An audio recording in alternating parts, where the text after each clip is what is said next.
Les 31 et 1er avril 2016, l'Université de Guyane, après la Martinique, a accueilli la 12e conférence de coopération régionale Antilles-Guyane, organisée par Véronique Bertil, ambassadrice de la zone Antilles-Guyane. Une rencontre au sommet dominée par plusieurs axes de réflexion et en particulier celui de la dimension économique de cette insertion régionale. Dans cette volonté d'intégration économique, la Guyane dispose d'un réseau d'entreprises exportatrices qui ne cesse de s'agrandir. Du Suriname au Canada, en passant par les Émirats arabes, l'Europe, le Brésil, les États-Unis, ce vivier d'entreprises exportatrices rayonne de plus en plus loin grâce à l'accompagnement de la Chambre de commerce et d'industrie de région Guyane et de son réseau de partenaires. Il y a des entreprises guyanaises, même si elles sont petites à l'échelle mondiale bien sûr, mais elles ont une potentialité où elles peuvent s'ouvrir, elles sont référents dans leur domaine. Nous sommes membres de CCI international et nous mettons tous les moyens nécessaires pour aider les entreprises. Nous sommes représentants en Guyane de Business France, de la COFAS, donc nous avons les moyens nécessaires pour nos entreprises guyanaises.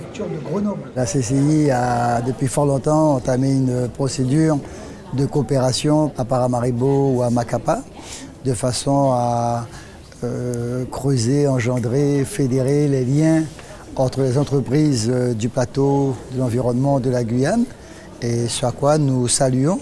Et aujourd'hui, nous essayons de travailler ensemble en traçant, on va dire, le léon d'une diplomatie territoriale. Une dizaine d'entreprises guyanaises témoignent de l'importance de l'export. Une ouverture sur l'extérieur, vue comme un axe incontournable du développement de leur activité. L'exportation pour nous est une façon de développer notre chiffre d'affaires, principalement. Et en tant qu'entreprise guyanaise, on se situe dans un cadre et dans un environnement et dans un contexte régional qui est intéressant, puisque nous sommes frontaliers avec le Brésil et avec le Suriname. Et donc les produits que nous avons développés en Guyane répondent à des problématiques qui sont aussi intéressantes pour nos voisins. Le marché de la Guyane est saturé, il y a 250 000 personnes, on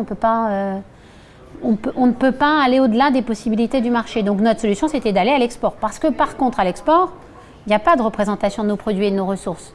Et donc, il y a un potentiel de marché qui est assez important parce qu'on amène quelque chose qui est durable, qui est beau, qui est quand même assez exceptionnel en termes de ressources.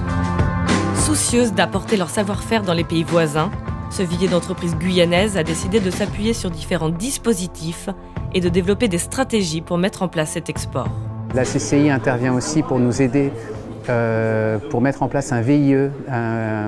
Donc c'est un jeune diplômé qui va venir appuyer notre antenne en République dominicaine. Et donc on aura un salarié guyanais qui sera en place en République dominicaine. La COFAS nous a permis de faire de la prospection. On a réussi à monter un dossier en collaboration avec la Chambre de commerce. On a fait des missions de prospection au Suriname et au Brésil qui nous ont permis de rencontrer des partenaires et ensuite de pouvoir commercialiser et surtout de pouvoir mettre en place des expérimentations pour pouvoir montrer nos produits et les mettre en démonstration dans ces pays-là. J'ai choisi le Canada parce qu'ils aiment bien tout ce qui est produits naturels. Et la mise en place de cet export, j'ai fait avec l'appui de la Chambre de commerce, d'accord, avec le dispositif Business France, pour la création d'un site internet vitrine bilingue pour la réalisation des plaquettes et aussi de la prospection test-offre auprès des clients potentiels, distributeurs et revendeurs. Guyacom exporte des services. Ce que nous avons fait par le passé, c'est un partenariat avec Oi, qui est l'opérateur historique du Brésil. Ça nous a permis ensemble de poser de la fibre optique entre Cayenne et Macapa à travers le pont de l'Oyapock et de fournir un service au nord du Brésil, à l'état de l'Amapá. Chaque produit a sa propre histoire et il est vrai que pour le Canada, c'était une seule de nos bières qui est partie. Pour le Suriname, on a présenté également une bière qui, semble-t-il, a plus d'intérêt pour le marché surinamais. Donc, en fait, parmi nos produits actuels, certains, peut-être pas tous, vont être intéressants pour un export vers un pays ou vers un export vers un autre. Dans leur volonté d'exporter leurs produits, ces entreprises connaissent certains freins. L'export, c'est très compliqué et aléatoire. Pour pouvoir faire de l'export, pour pouvoir déclencher l'export, c'est les salons. Il y a des salons qui sont stratégiques. On a participé d'ailleurs à un salon à Miami un salon sur tout ce qui est alimentaire, pour pouvoir, pareil, essayer de voir, de comprendre et de voir les débouchés possibles sur les États-Unis. Mais pareil, la base, c'est la logistique. Si vous n'avez pas de logistique pour y aller, c'est impossible. Si nous avions effectivement une plus grosse structure, nous serions d'autant plus intéressés à l'export. Maintenant, la brasserie guyanaise est une entreprise assez jeune. Elle n'a que 5 ans aujourd'hui, en 2016. Donc c'est quelque chose qui va se faire progressivement avec des investissements qui se font tous les ans et qui vont nous permettre de plus en plus de faire grossir la production. Ce que nous savons maintenant, c'est qu'en fait, il y a un vrai potentiel à l'export. Un export compliqué mais pas impossible, dont la chambre de commerce est la porte d'entrée. Il y a 2 types d'accompagnement. Il y a un accompagnement individuel qui va être en fonction de l'état d'avancement du projet de l'entreprise. Et dans ces cas-là, nous allons lui proposer un certain nombre d'outils qui correspondront à l'étape au moment où elle sera.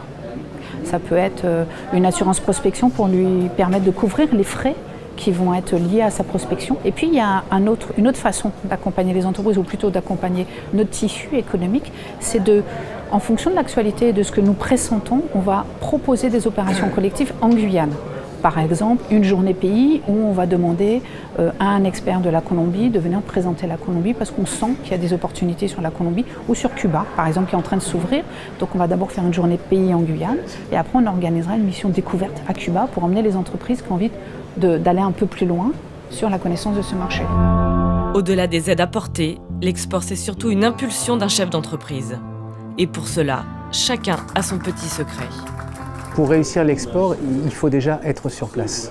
Il faut disposer de réseaux, il faut disposer de trésorerie. Exporter, oui, ça peut être très compliqué, mais ce n'est pas impossible. C'est avoir le produit à fournir et en quantité nécessaire. L'export, ce n'est pas qu'une affaire de grandes entreprises, c'est également, je dirais en fait pour simplifier, un état d'esprit.